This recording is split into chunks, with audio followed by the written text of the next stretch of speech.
ISO International Standard Organization membuat standarisasi protokol, maka terciptalah sebuah standar model referensi yang berisi cara kerja protokol. Model referensi yang kemudian disebut dengan Open System Interconnection atau OSI. Berdasarkan dokumen rekomendasi X200, standar OSI ini memiliki 7 layer, di mana tiap layer ini memiliki definisi fungsi yang berbeda. Layer 7, Application Layer. Layer ini adalah yang paling cerdas. Gateway berada pada layer ini. Pada layer ini terjadi interaksi antarmuka end user dengan aplikasi yang bekerja menggunakan fungsionalitas jaringan, melakukan pengaturan bagaimana aplikasi bekerja menggunakan resource jaringan untuk kemudian memberikan pesan ketika terjadi kesalahan.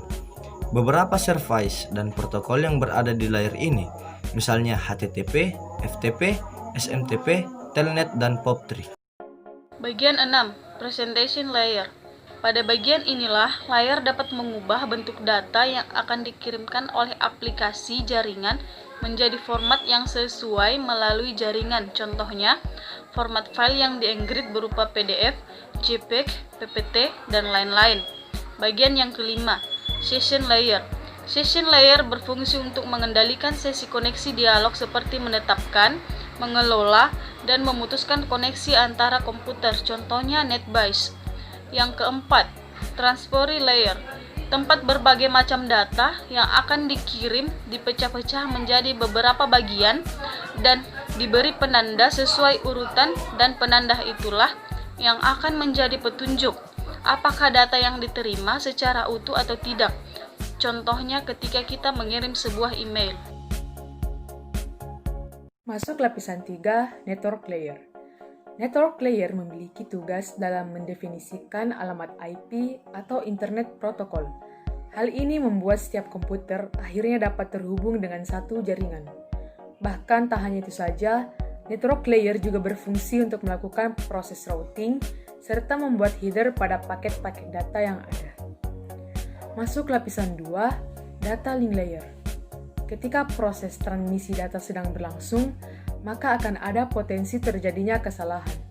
Maka inilah yang menjadi tanggung jawab dari lapisan OSI 2 ini, di mana layer ini melakukan pemeriksaan kesalahan dan membungkus bit hingga berbentuk data frame. Data Link Layer terbagi menjadi 2 sub-layer, yaitu MAC atau Media Access Control dan juga LLC atau Logical Link Control. Lapisan 1, Physical Layer. Fungsi dari lapisan ini adalah melakukan transmisi terhadap bit data. Tentu saja hal itu dilakukan dari physical layer pengirim dan ditujukan kepada physical layer penerima. Nantinya, data juga akan ditransmisikan dengan memakai jenis sinyal yang telah didukung media fisik, seperti kabel, tegangan listrik, frekuensi radio, atau bisa juga infrared dan cahaya biasa. Demikian video kami bertiga, semoga bermanfaat ya, dan terima kasih telah menyaksikan.